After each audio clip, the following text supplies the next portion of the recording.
All right, what's going on, everybody? Welcome to another video of the Between the Lines YouTube channel. This will be our first video that's not a podcast uploaded onto this channel. And, we're just going to go through all of the games in week 5, give my predictions, in a video form. We've already made our predictions on our Twitter. So make sure you go check that out. I'll leave a link in the description below. But this is just my predictions and why I think these teams will come out victorious this week in week 5. And we'll talk more as the video goes, but that's just a quick intro. But let's just get right into it, man. First game up, we have the San Francisco 49ers taking on the LA Rams. Thursday night football, primetime game. Niners coming off of a pretty disappointing loss against the Jacksonville Jaguars, in a game that wasn't close. Brock Purdy was not in that game. He is not playing in this game either, with still dealing with an injury. And then you got the Los Angeles Rams on the other side, beating the undefeated Colts at home last week, in a pretty close battle, pretty good game.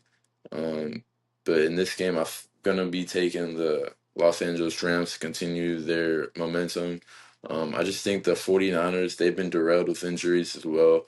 You know, Going up against this defense the Rams have, I don't think it's going to be very easy for Mac Jones, who will still be the quarterback for the Niners going into this one. And I feel like Matthew Stafford and him and Puka Nacua are just playing at such a high level right now. Puka Nacua on pace to have like 2,000 yards this year, which is unbelievable. Um, you know, that's just what you are looking at when you're in a Sean McVay system, like Puka Nacua is. He's fed the ball a lot, so I think in this game, their success continues against this derailed 49ers team, who have a couple wins under the belt this year, but it just doesn't feel right at the moment. So give me the Los Angeles Rams to um, pick up the win in prime time. Next up we have Minnesota and the Cleveland Browns. Um, two interesting teams coming off of losses. This past week, Minnesota coming off of a loss against the Pittsburgh Steelers in Ireland. Wasn't the best game, but they were still in it against the Steelers. But it all came down to quarterback play. I just don't think Carson Wentz is going to do a whole lot with J.J. McCarthy out. You just got Jordan Addison back, added to the wide receiver core along with Justin Jefferson and all them. But, it really just depends on who's at quarterback. And, if it had J.J. McCarthy, this would probably be a different scenario, but he's just not in. And Carson Wentz obviously wasn't what he was before. He didn't look good against the Steelers defense last week. He played very generic. Not a whole lot going on there in terms of firepower for the Vikings like we're used to. On the other side, you got Cleveland, who's coming off of a very derailing loss against obviously the Detroit Lions, who's a team that's just very good, regardless of who's out there. So nothing a whole lot Cleveland could do right there. But in this one, I feel like it's pretty evenly matched up. Dillon Gabriel will be making his NFL first start career debut this season. And I feel like this is kind of like where the interesting part gets to. You have a veteran like Carson Wentz going up against young rookie quarterback in Dillon Gabriel. But in this scenario, in this timeline, I'm going to take Cleveland to pick up the win at home against the Vikings. I think that Minnesota continues to struggle offensively, and Cleveland picks up the advantage this week. And I think Dillon Gabriel gets his first career start in a win. Next up, we have the New York Giants taking on the New Orleans Saints, who are still winless on the year. New York just picked up a very important victory on their season this past week against the Los Angeles Chargers. Jackson Dart making his first start after the benching of Russell Wilson. Um, Obviously Brian Dable, guy who, his job was kind of in jeopardy this season. And then Jackson Dart comes in, brings new life to this offense, brings new life to this organization, the fan base. They pick up an important win, upset win at home last week. Um, and, I feel like they're just going to continue to ride the momentum with what, they're given. Obviously, Malik Neighbors' injury hurts. He's out for the year with a torn ACL. But even with that, I'm confident that Jackson Dart, Cam Scatterbu, Wando Robinson, and the wide receivers will pick up the slack this week at the moment against just a very struggling Saints team who I think will, continue to be winless for a very long time. Yeah, give me the Giants to continue their winning ways, go on a 2-game winning streak this week on the road against the New Orleans Saints. Next up, we have a very intriguing matchup. Denver Broncos taking on the Philadelphia Eagles.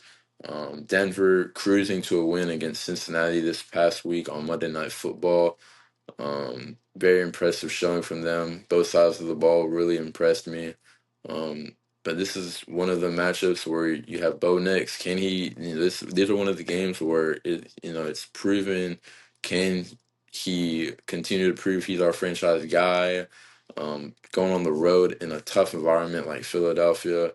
Um, and so in this one, I feel like I'm gonna give the edge to Denver here. I really think Denver can beat Philly on the road. Denver has what it takes. Cortland Sutton has been such a reliable target for Bo Nix. And especially in these road games, I just feel like Bo Nix really does really good in. He's a tough quarterback who can, go out into any atmosphere and really put on a good showing.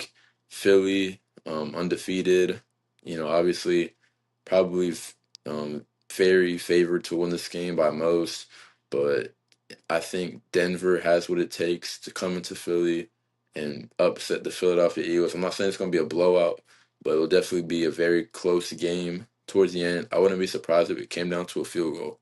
Um, I've been, everything with Philly this year. They've had some struggles themselves, with a lot of close games this year.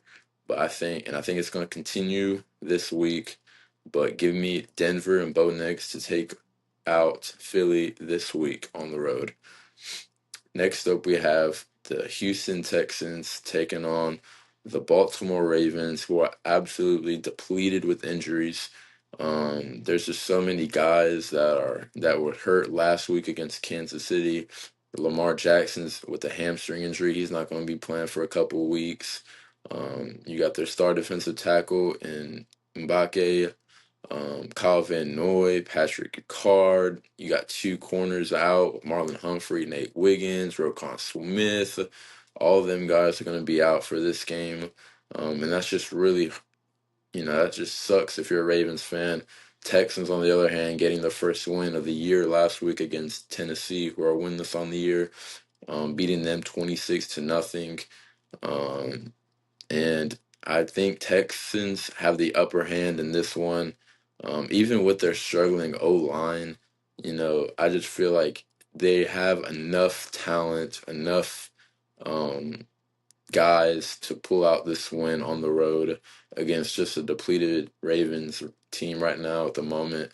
So, and I do not trust Cooper Rush at all to lead the Ravens against this Texans defense. So, give me Texans on the road to win 2 straight. Next up, we have the Las Vegas Raiders taking on the Indianapolis Colts. Now, Raiders losing on a game-winning field goal to Chicago this past week at home. Ashton Jeanty had a 3-touchdown game, his best performance as a Las Vegas Raider.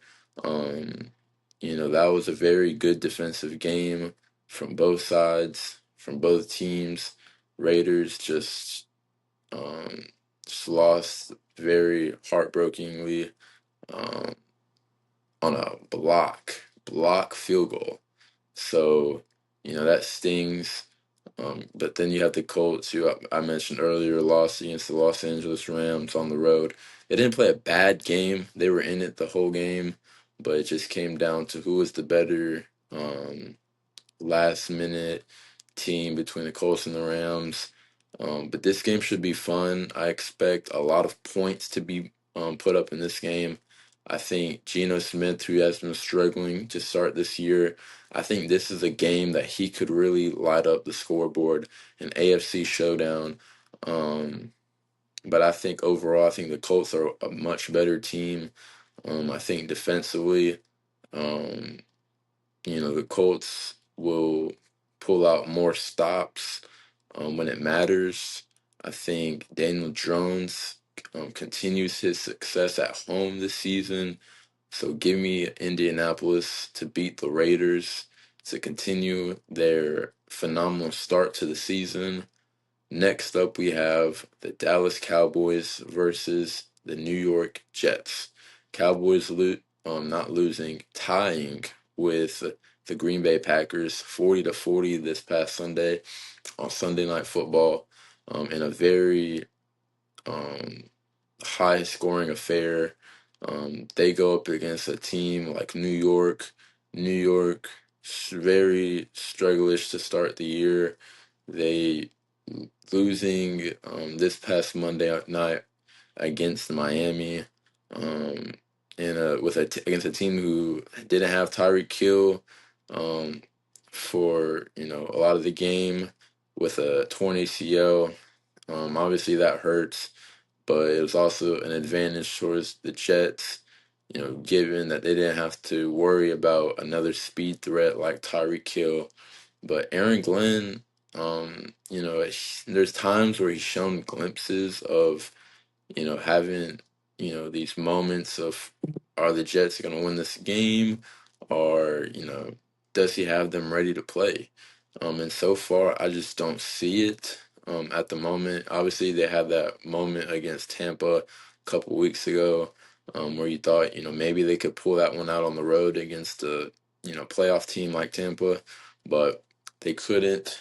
But um, give me New York to upset Dallas.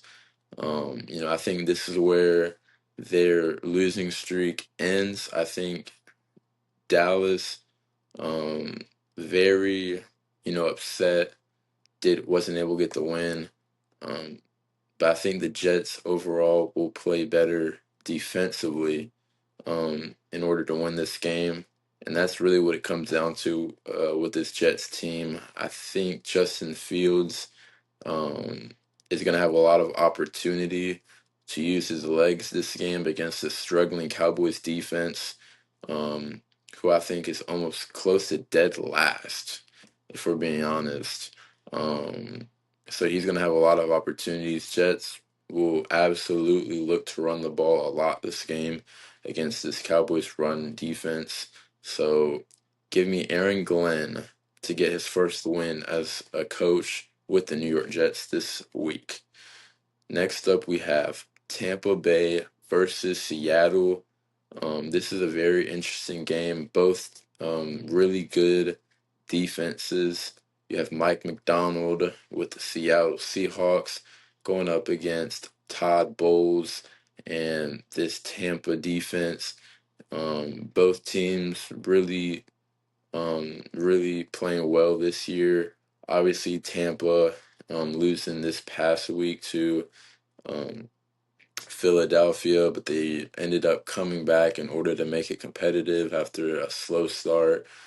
Seattle beating Arizona last Thursday um, on a game-winning field goal in a divisional game. So it's always good to have that kind of confidence coming into a game like this.